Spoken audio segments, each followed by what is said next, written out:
नमस्कार दोस्तों, कैसे हैं आप सभी लोग। उम्मीद है कि सभी ठीक होंगे।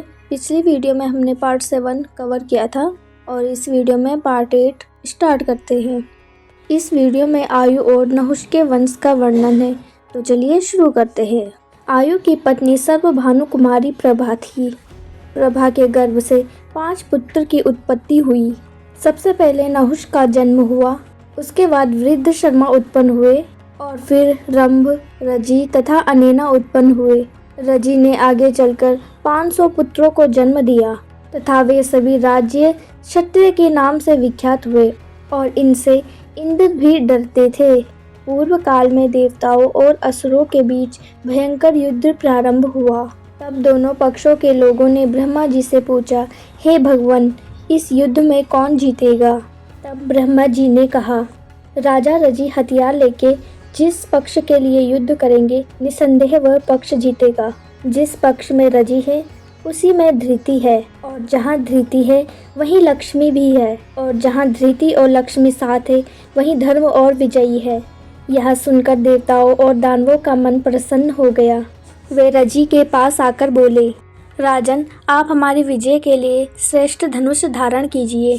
तब रजी ने स्वार्थ को सामने रखकर कहा, देवताओं, यदि मैं अपने पराक्रम से दैत्य को जीतकर इंद्र बन सकूं, तो मैं तुम्हारी पक्ष से युद्ध करूंगा। और देवताओं ने भी इस शर्त को प्रसन्नतापूर्वक स्वीकार किया। देवताओं ने कहा, राजन, ऐसा ही करो, तुम्हारी मनोकामना पूर्ण हो।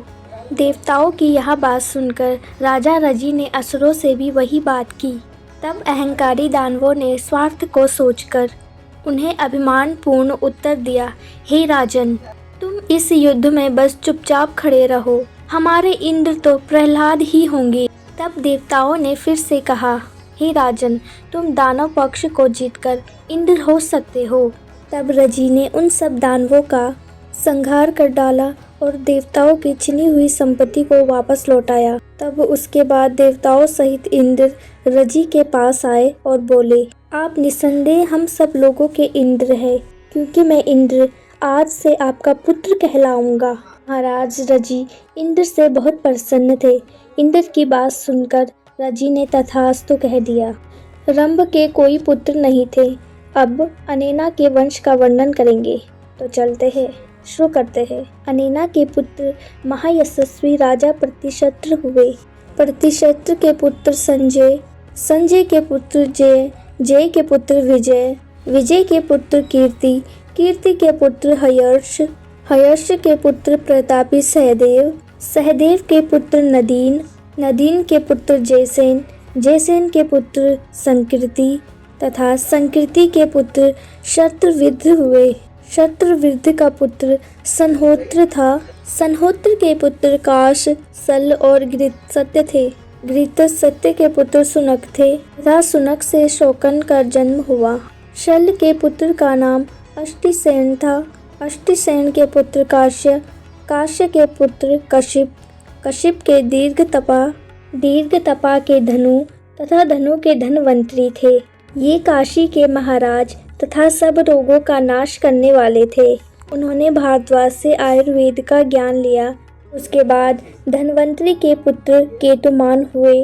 केतुमान के भीमरथ, भीमरथ के दिवोदास, दिवोदास के प्रतदन और प्रतदन के 2 पुत्र थे, वत्स और भाग्र। वत्स के अलक्र, अलक्र के सनंती, सनंती के सुनीत, सुनीत के सेम, सेम के केतुमान, केतुमान के सुकेतु, सुकेतु के धर्मकेतु, धर्मकेतु के सत्यकेतु, सत्यकेतु के राजा विभव, विभव के अनंत, अनंत के सुकुमार, सुकुमार के धृष्टकेतु, धृष्टकेतु के वेणुहोत्र, वेणुहोत्र के राजा भाग्र पुत्र उत्पन्न हुए।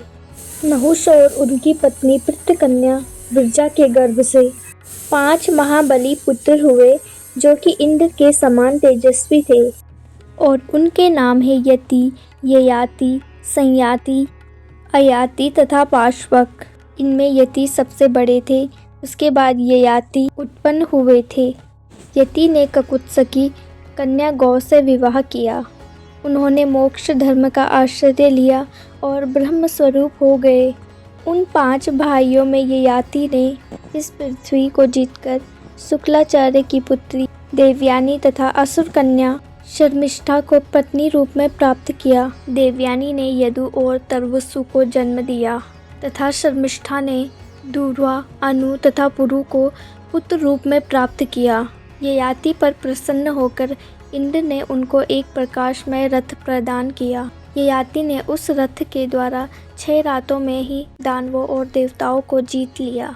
समुद्र और 7 द्वीप सहित पृथ्वी को भी अपने अधिकार में करके उसके 5 भाग करके अपने 5 पुत्रों में बांट दिया। और फिर एक दिन ययाति ने यदु से कहा, हे पुत्र, कुछ आवश्यकतावश मुझे तुम्हारी युवावस्था चाहिए। तुम मेरा बुढ़ापा ग्रहण करो और मैं तुम्हारे रूप में इस पृथ्वी में विचरूंगा। यह सुनकर यदु ने उत्तर दिया, राजन, बुढ़ापे में खान पान संबंधी बहुत सारे दुख है, अतः मैं उसे नहीं ले सकता। आपके अनेक पुत्र हैं जो आपको मुझसे भी बढ़कर प्रिय है, अतः आप युवावस्था ग्रहण करने के लिए किसी दूसरे पुत्र को बुलाइए। तब ययाति बोलते हैं, ओ मूर्ख, मेरा अनादर करके तेरे लिए कौन सा आश्रम है, अतः किस धर्म का विधान है। मैं तेरा गुरु हूँ, तू मेरी बात क्यों नहीं मानता।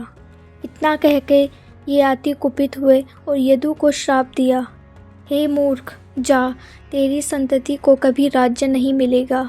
उसके बाद ययाति ने दूर्ध, तुवर्सु तथा अनु से भी यही बात कही, लेकिन उन्होंने भी युवावस्था देने से इनकार कर दिया तथा ययाति ने क्रोध में आकर उन तीनों को भी श्राप दिया।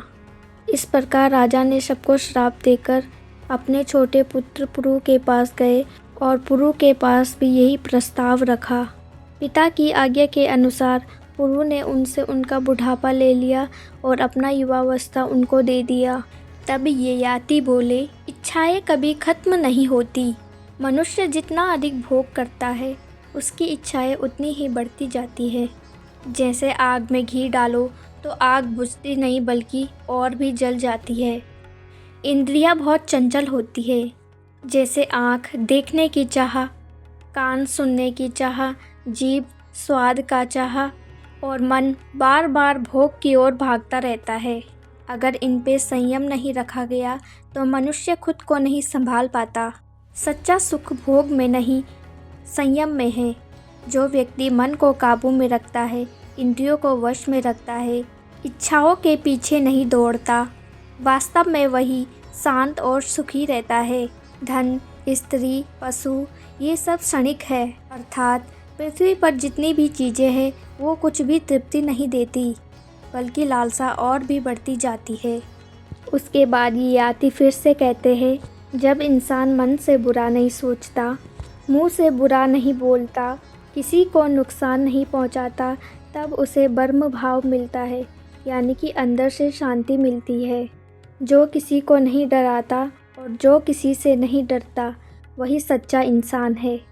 बुढ़ापा आ जाता है, दांत टूट जाते हैं, शरीर कमज़ोर हो जाता है, लेकिन धन और जीवन की इच्छा कभी ख़त्म नहीं होती, यानी इंसान आखिरी दम तक किसी भी चीज़ों को चाहता रहता है।